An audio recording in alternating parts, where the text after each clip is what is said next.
Coming to you from a cozy little condo high atop Old 4th Ward, Atlanta. Welcome to The Ron Show on America One Radio.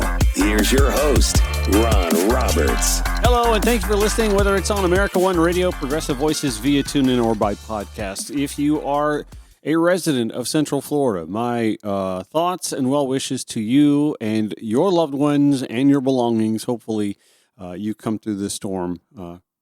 Hurricane Milton ripping through Central Florida overnight and into the morning, back out onto the Atlantic Ocean now as a Category 1 storm. Our thoughts are with you today, and hopefully, again, you're able to return home to find minimal damage, if any.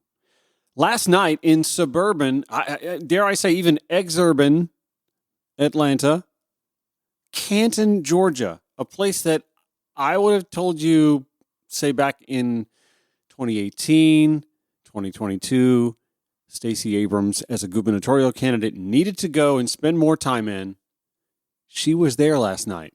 Oh, by the way, with actress Julia Roberts, but I digress. Yes, that's what Georgia Democrats, that's what Democrats, if they want to have a 50-state strategy, need to do more of.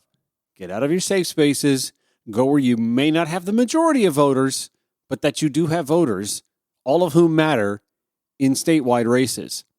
And even in a presidential cycle where the Electoral College really f***s up the works, individual voters don't have the same individual weights when it comes to electing the president. We'll get into that in a little bit. It's still important to win the state, right? Georgia, a swing state.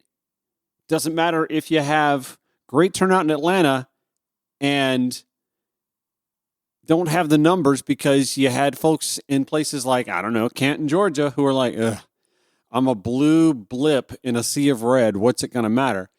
That vote matters. Stacey Abrams in Canton last night. I'll give you a little bit of her audio as she warms up the crowd for Julia Roberts.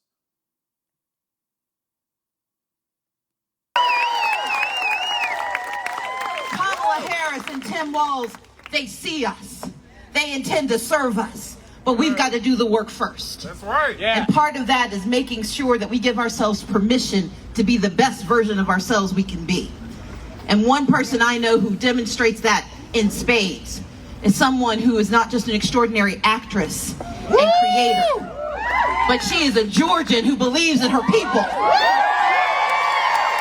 She is someone who knows that she can marry her head and her heart, that she can be an actor and an activist, and that both of those things can be true at the exact same time. Yeah. Help me welcome Georgia's own Julia Roberts!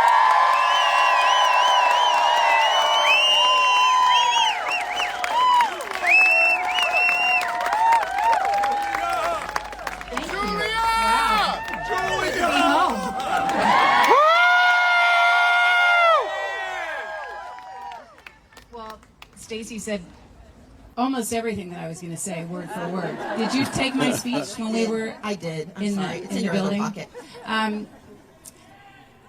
Well, she fired you guys up, and I'm just going to pretend like we're at my kitchen table. And first, I'm going to start by saying, as good Georgians, let's just think for a moment about our neighbors who are dealing with a lot of rain and a lot of wind and a lot of things beyond their control, and send them our prayers and our thoughts on the constant, because that's really what this country is about. And let's just not forget that in this moment of 30 days from now. Let's think about this day and this time and our neighbors and what they're going through. Someone has a sign for me. Julia, I loved you on Sesame Street. Thank you. Thank you. My parents were activists, and they believed in robust conversation and raised me to be a conversationalist. And the most important thing that we can do right now as Georgians, as Americans, is talk to each other. Not be combative, but be curious, be interested in why people think differently than we do. clearly we all feel the same. We're all standing here together. It's all the people that live down the street or across the street or next door or sit in the pew in front of you at church. Talk to each other. Maybe they don't understand things quite the way you do. Bring them into a conversation. Make sure they're registered to vote, even if they're not voting for the person you think they should vote for. It is the United States of America, and we've been lacking in the united part for so long.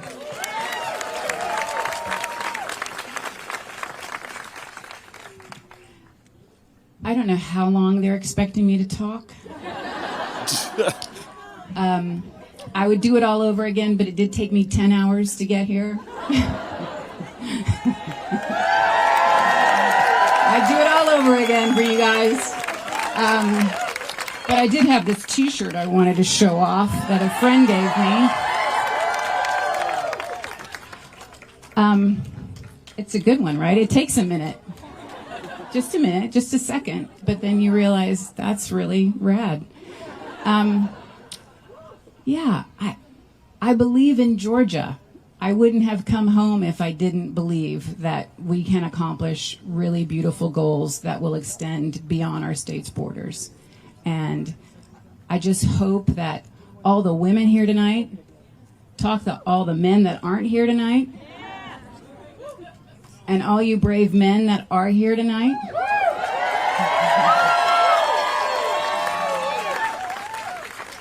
Talk to all the other men that aren't here tonight.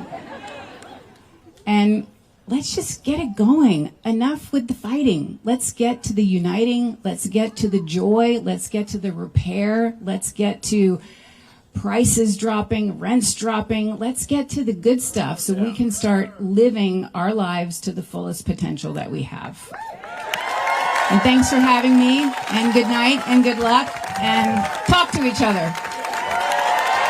There you go, my cousin Julia Roberts. Did I mention she and I are cousins? Obviously that isn't true.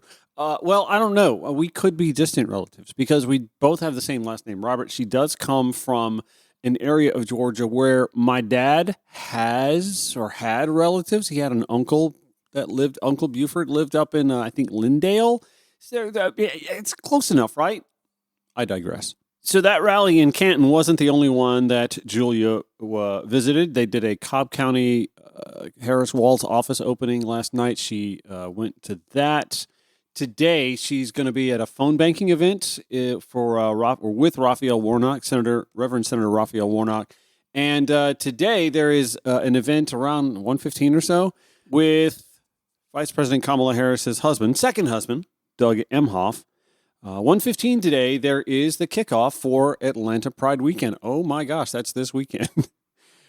And I'm a pretty busy weekend heading up here for me. I'm on a board for a local softball league, an LGBTQIA plus softball league, and we are involved, and we have a booth space. So we got to load in on Saturday morning and load out on Sunday night, and staff up in between, and a parade that we're participating in Sunday. I'm going to be a really tired fella on Monday morning. You may not even hear a show. Well, there'll be a show. It just may not be a show specifically for that day on Monday morning because of all that. Anyway, Julia will be at those two events and then at a 6 p.m. rally in Clayton County, south of Atlanta, for an event headlined by the one, the only, the incomparable Georgia resident and Hollywood starlet, Julia Roberts. These sort of things shouldn't always excite us, but I don't know. They kind of do. It's cool when we have someone from a state that you wouldn't expect there to be Hollywood liberal elites. And when right-wingers use that term, you have to remember most of the folks that live in Southern California, or the Hollywood in the entertainment industry, they're not from Southern California. They're not raised in Southern California, by and large. They're from other parts of the country. They're from swing states, flyover states. Ashton Kutcher from, Iowa? Is he a Hollywood liberal elite?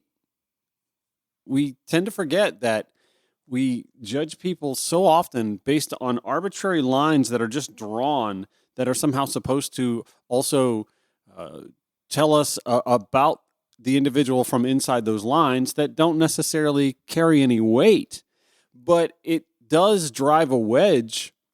Julia spoke about us getting back to being the United States of America.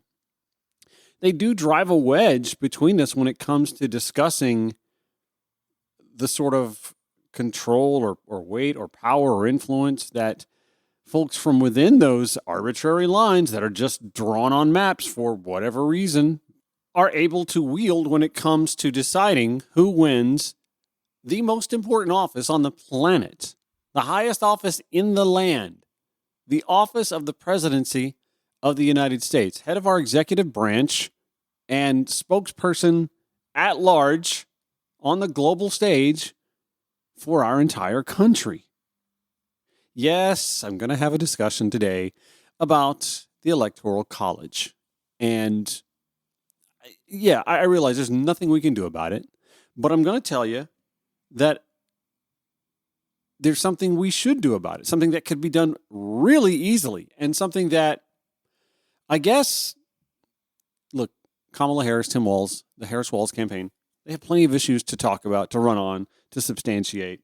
At some point in time, Democrats have to make the case to the American voter that a lot of the things that we, the people, complain about, a lot of the things that we, the people, are upset when Democrats gain power or quote unquote in power, don't do anything about, has a lot to do with the Electoral College. And by the way, one of the, to me, quickest fixes to not only address the Electoral College, but also to deal with some of the legislative gumming up that occurs that in tandem with the Electoral College make it harder for the will of we, the people, to get accomplished.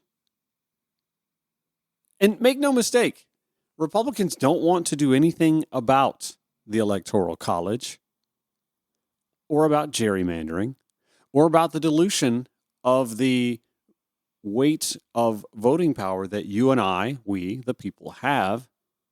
They don't believe in little d democracy at all. In fact, they use it when they want to, they subvert it when they need to, and they survive because they're able to pick and choose when it matters to them. So sit back and relax. This is going to be a little bit of a show today about the Electoral College, why it's so f***ed up, and how easily we can actually fix it if we just had the courage to do so. This is The Ron Show. Follow The Ron Show on your preferred social media platforms at Ron Show ATL, Instagram, Facebook, Twitter, X, Threads. Those are the four I'm on. I'm not on TikTok. I just don't have the capacity, the time for. I do have a personal TikTok account. The switching from one to the other, it's too problematic, and I'm just not going to do it. I saw where someone shared a graphic on the Twitter X platform this morning. This is what got me thinking about the Electoral College and just how absolutely f***ed up it is that we still adhere to it in its current state. This from Nate Silver's Silver Bulletin. How big is the Electoral College bias, the graphic asks. The chance Harris or Trump will win the presidency and their predicted number of electoral votes at different popular vote margins. By the way, according to the Silver Bulletin, Nate Silver is, by most accounts, the guru when it comes to polling. Even though he caught a lot of flack for 2016 not going exactly the way he predicted it, although, as a percentage of the popular vote, he was within the margin of error. Pollsters just weren't accounting for, at the time, or giving as much attention to individual state votes, which is kind of the point of us being in this messed up situation that we're in, where the overwhelming will of the popular vote, the majority, the vast majority of the nation goes unheeded. I believe this is a lot, this has a lot to do anyway, with why folks are disenfranchised, or disenchanted, I should say, with the voting process. You hear people say all the time, why should I vote? It's not going to matter. That's where this is fed from. It's fed from that. Currently, by the way, Nate Silver's polling shows that Kamala Harris is ahead by about 3.2 percentage points, at about 49.3% to 46.1% of the votes. That is an average of 2024 presidential general election polls, accounting for each poll's quality, sample size, and recency, according to Nate Silver's Silver Bulletin. I'll put this in the show notes at ronshowatl.com so that you can go and look up for yourself. And he goes even deeper. He's very wonky about this. This is what he does. He goes into swing states polling that shows that, again, overall, Kamala has a 3.2% national margin. In Pennsylvania, it's 1.2%. In Michigan, 1.4%. In Wisconsin, up 1.5%. Slightly trailing in North Carolina, below 1% in North Carolina and in Georgia. Below by 1.3% in Arizona. That's unexpected. Nevada, up by nearly 2 percentage points. Trailing Florida by 5.5%. Not surprised. Trailing Texas by 6.1%. Ahead in Minnesota and in New Mexico by healthy margin, 6.3%, 8.4%. Anyway, that's all good stuff. The graph that caught my attention, however, was this one. How big is the Electoral College bias? And what it means to the probability of Kamala Harris winning the presidential election. If Kamala Harris wins by 1 percentage point nationally or less, she only, get this, if she wins the popular vote by 1 percentage point or less, she has only a 9.5% chance of winning the presidency.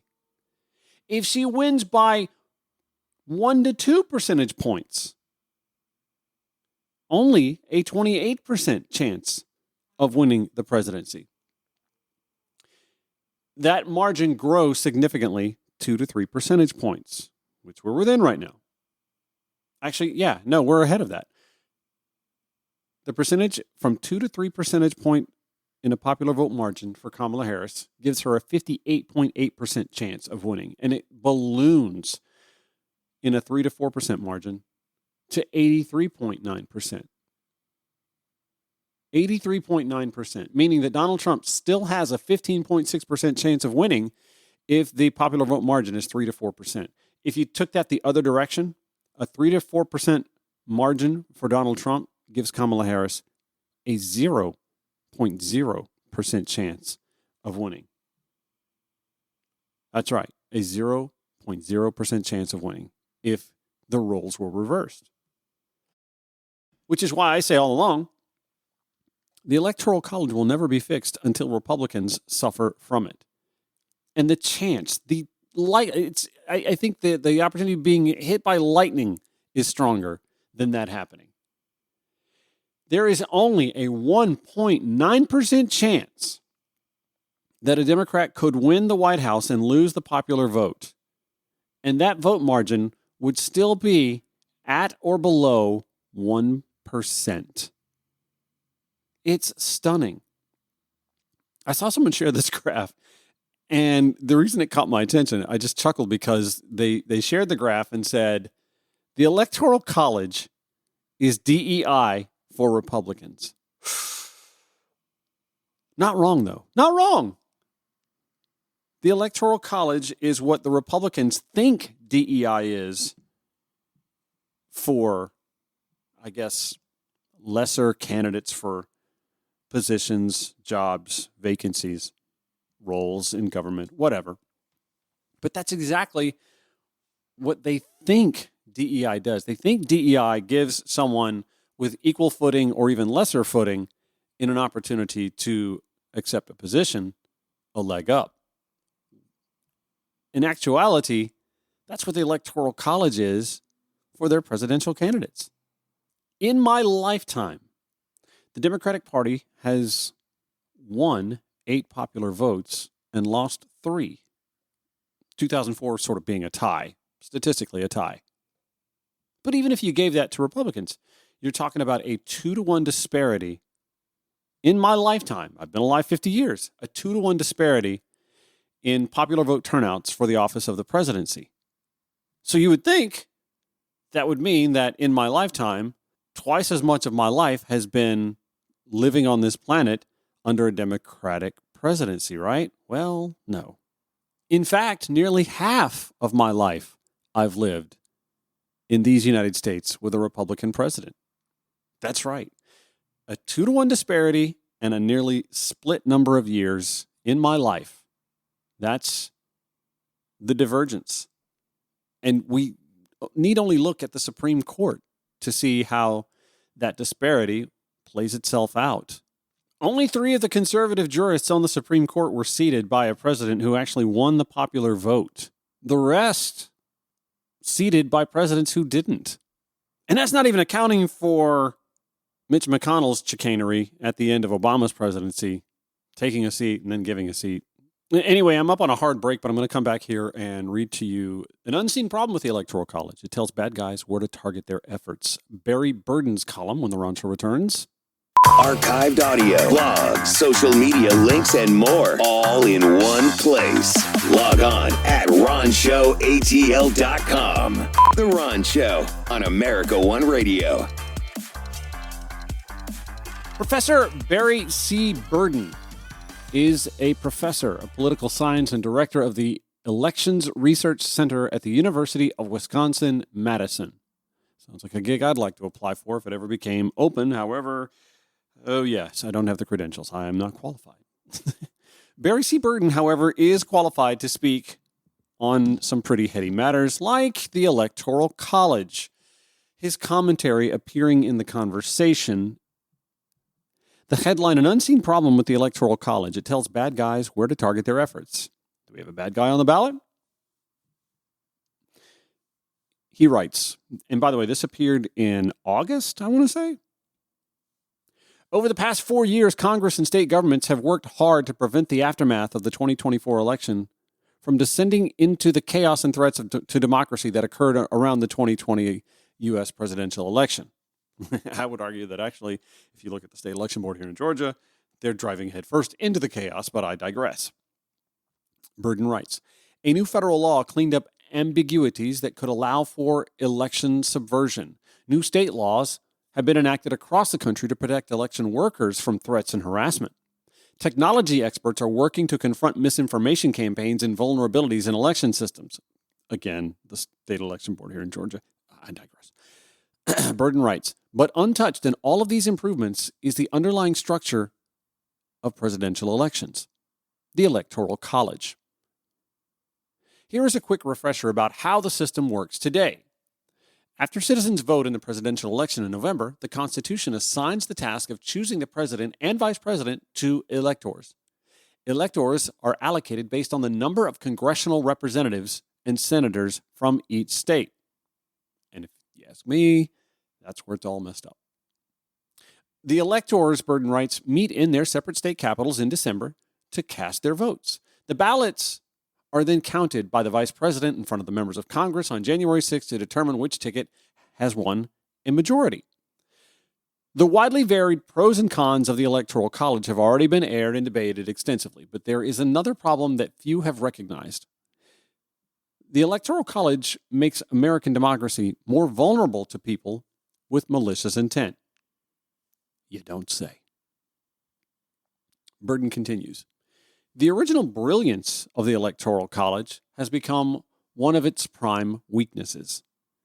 The unusual system was devised at the Constitutional Convention in 1787 as a compromise that prioritized the representation of state interests. This focus helped to win over reluctant delegates who feared that the most populous states would disregard small states' concerns. Nowadays, nearly every state has chosen to award all of its electoral votes to whichever ticket wins more votes in the state. Even if a candidate gets 51% of the popular vote, use of the winner-take-all rule in these states means they will be awarded 100% of the electoral votes.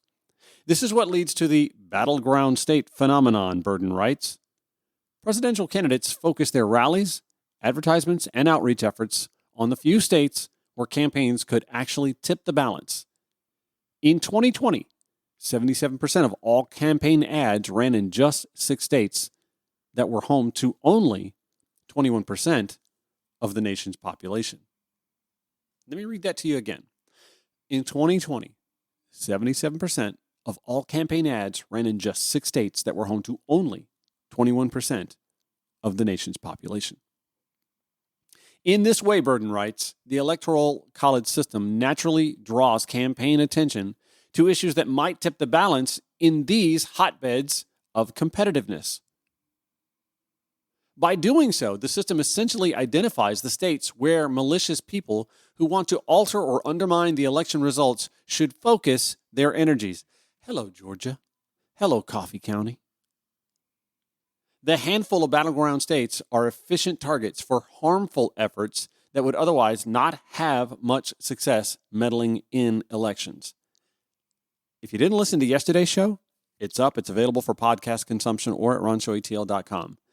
I spoke with Susan Greenhall after her organization, Free Speech for People, and the Coalition for Good Governance came together for a press briefing that outlined, in definitive terms, irrefutable terms, that a multi-state effort in battleground states to not only steal voting system software, but to use it to try and overturn the 2020 election, and very likely by ne'er-do-wells to try and undo the results of the 2024 election if they don't go you-know-whose way, is in plain sight. Again, I ask you to go back and review that podcast in your leisure on any of the podcast platforms or at ronshowatl.com. This works in concert. Their press briefing and the data they rolled out works in concert with what Professor Barry Burden at Wisconsin here is saying. Someone who wants to infiltrate the election system would have difficulty causing problems in a national popular vote because it is decided by thousands of disconnected local jurisdictions. In contrast, the Electoral College makes it convenient to sow mischief by only meddling in a few states widely seen as decisive.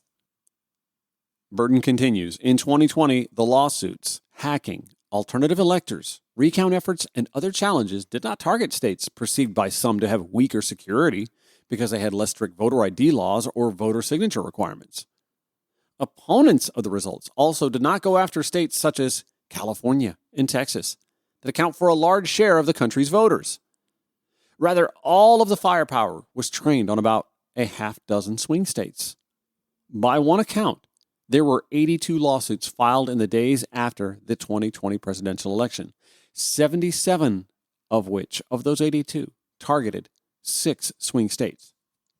The fake elector schemes, in which supporters of Donald Trump put forward unofficial lists of electors, occurred in only 7 battleground states. A majority of Americans say in surveys they prefer to scrap the Electoral College system and simply award the presidency to the person who gets the most votes nationwide. Dumping the Electoral College would have a variety of consequences, but it would immediately remove opportunities for disrupting elections via battleground states. A close election in Arizona or Pennsylvania would no longer provide leverage for upending the national result. Any election system that does not rely on states as the puzzle pieces for deciding elections would remove opportunities like these. It could also seriously reduce disputes over recounts and suspicion about late-night ballot counts, long lines, and malfunctioning voting machines because those local concerns would be swamped by the national vote totals. Although not without its own concerns, an agreement among the states to award their electoral votes to the winner of the popular vote is probably the most viable method for shifting to the popular vote, in part because it does not require passing an amendment to the Constitution. I have another suggestion, by the way. We'll get to that, but there's still one more paragraph. There is no ideal way to run a presidential election, Burden writes. The Electoral College has survived in its current form for almost 2 centuries, a remarkable run for democracy. I don't like the word there. But in an era where intense scrutiny of just a few states is the norm, the system also lights the way for those who would harm democracy. Those on the right have their typical arguments in favor of keeping the Electoral College as is. None of them have anything to do with fairness or equity in the American voter voice. None. There is no argument to be made for maintaining the Electoral College in its current state that has anything to do with fairness.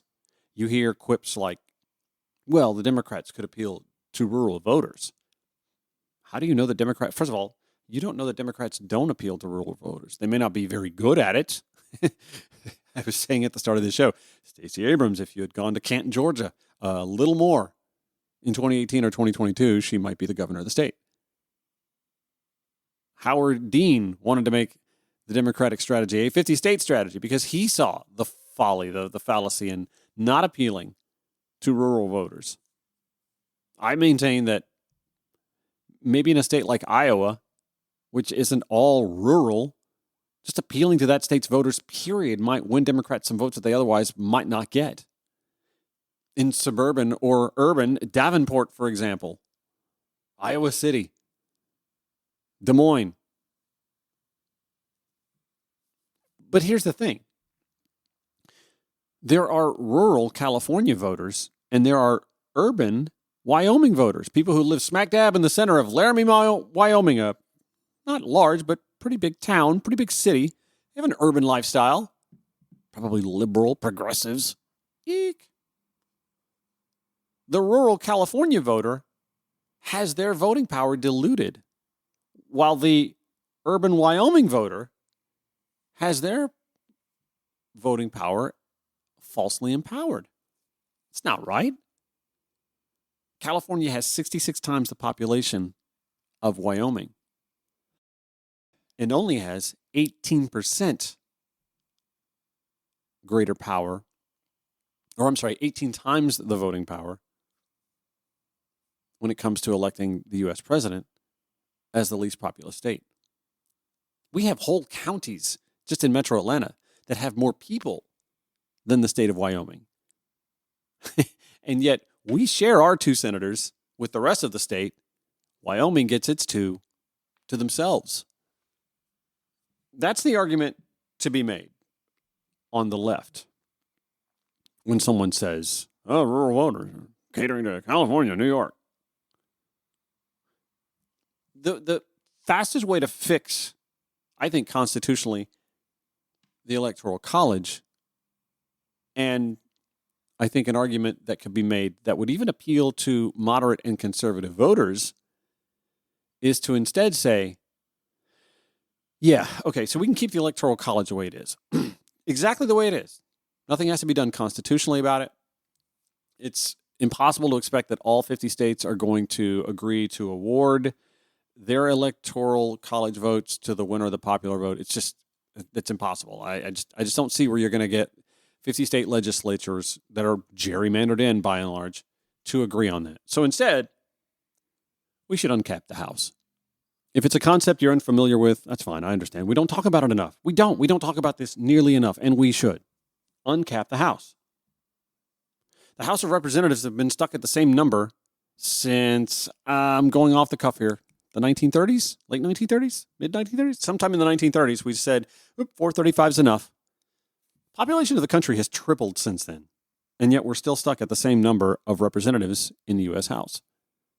I could also argue that Joe Biden should be or feel empowered to pack the court too, to grow the Supreme Court. We have like 13 U.S. judicial circuits. Why do we only have 9 Supreme Court justices? In a dream scenario for me, we would have 13. We'd have the same number of Supreme Court justices as we have U.S. judicial circuits, I should say. And we would have a justice from each circuit, they're geographic, on the bench. Wouldn't that be wonderful? Wouldn't that be fantastic? Someone dies from a circuit or, steps down from a circuit, we find another jurist from that circuit. I mean, that is some representation in a judicial form, right? I digress. Let me get back to the House. We're stuck at 435. I would argue it needs to be closer to 1,200. And here's a bonus. Wait, there's more, said the cable TV guy. We could also triple the size of the U.S. House of Representatives and dilute by a third the media power, the reach, the oxygen that a congressman or congresswoman is able to take in our political discourse by a third. Could you imagine a third less Marjorie Taylor Greene? Where do I sign up? Republicans would even sign up for this. A third less Marjorie Taylor Greene. Where do I sign? In triplicate, where do I initial? Tell me where to do this. Do I need to thumbprint this? Do you need my social? Where do I do this? A third less Lauren Boebert. A third less Matt Gaetz. If you're on the right, maybe you want to have, a third less Jared Moskowitz. A third less Adam Schiff. Where do you sign up? That's right. Hurry up. Everybody sign this petition. I'm going to have enough signatures. Uncap the House. That's what we need to do, I believe, to cure our not only Electoral College problem, but the hyper-partisan division and rancor that we are living through in this country, and put us back on a path towards what I believe our forefathers intended, but they just didn't have the foresight of seeing that we would need to make adjustments. They didn't write in anything that said, when the population hits a certain number, you need to grow the House. They didn't say anything about when you add a judicial circuit, you need to add a Supreme Court justice. It's all just been kind of like free form. We've been doing this mostly free form for as long as this country has existed. And the growth, what should I say? The evolution of gerrymandering has hindered a lot of this. We can fix this stuff. And we don't need to have a constitutional amendment to do it. We just need to have the political will and the votes to do it. Uncap the House, grow the Supreme Court by 4, and attach each justice to a U.S. circuit, and watch as this country gets back on course. I didn't even have to write the book. It's just one segment. This is The Ron Show on America One Radio and Progressive Voices. All right, final 3 minutes of The Ron Show today. This is one of those evergreens. I can air this at any point in time because it's just a generic topic of discussion. How to fix not just the Electoral College, but I believe our system of government. And not having to draw up a constitutional amendment, which would never get passed anyway, and fix things. And the premise being the Electoral College, the House, and of course you got to get rid of gerrymandering. That's something that the Supreme Court had an opportunity to do and didn't, and something that Congress could address legislatively and hasn't, but should. Anyway, uncapping the House.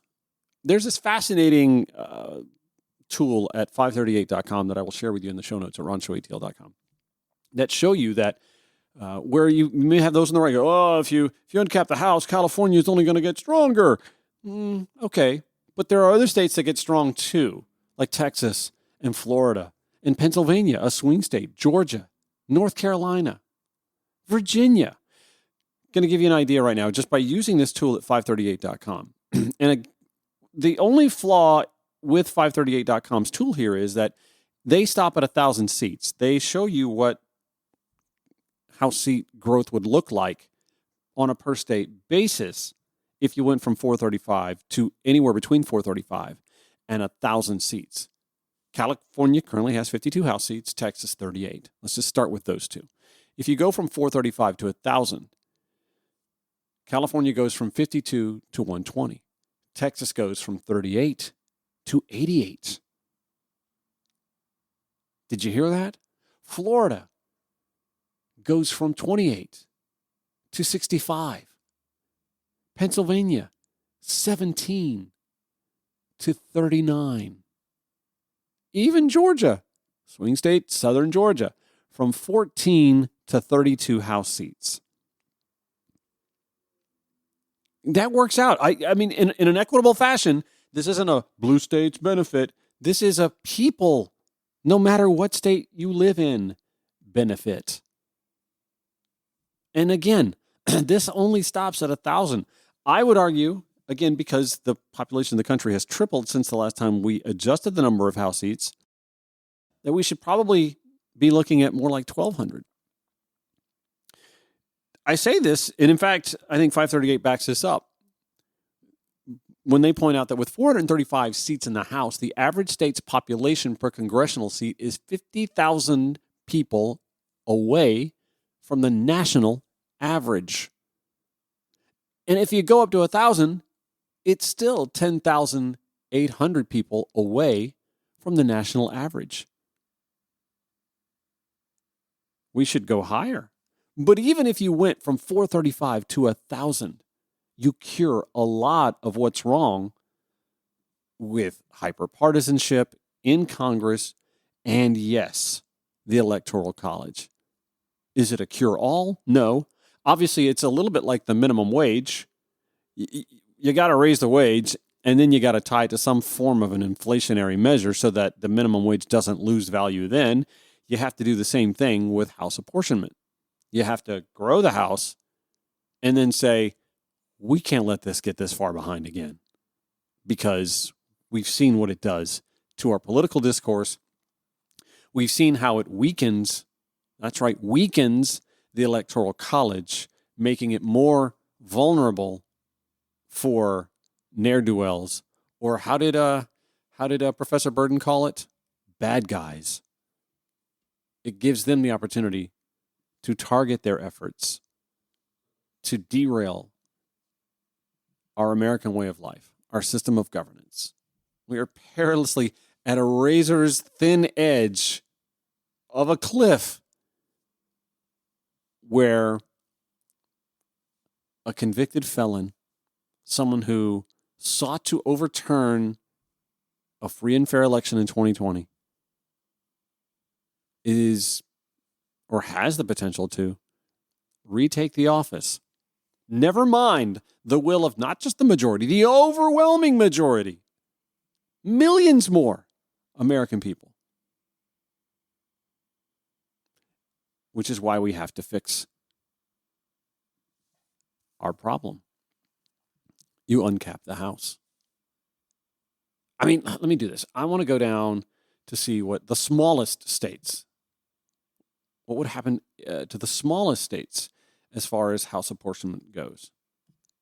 Wyoming right now only has they only have one congressperson, as does Vermont and Alaska, North Dakota, South Dakota, Delaware, Montana, Rhode Island. These are, again, red and blue states. You grow the House to 1,000, and the states that only have 2 or 1 congressional representative, Idaho goes from 2 to 6. West Virginia goes from 2 to 5. Hawaii goes from 2 to 4. New Hampshire, 2 to 4. Maine, 2 to 4. Rhode Island, 2 to 3. Liberal blue Rhode Island. Montana, red state Montana, 2 to 3. Delaware, 1 to 3. South Dakota grows from 1 to 2. North Dakota doubles to 2. Alaska to 2. Vermont to 2. Wyoming to 2. Every state gets a little bit more of a voice in the people's house, the House of Representatives, and you come close enough to dealing with the Electoral College. All of this would be incumbent upon Democrats maintaining control of the Senate.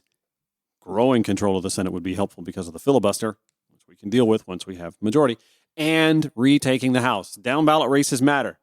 It's not just about electing the president after all. It's about winning House seats and maintaining growing control of the Senate, because Republicans are never going to fix this. They're not about fixing things. They're about campaigning to politic, to divide on things. It's up to you and I to have an overwhelming number of folks vote this November.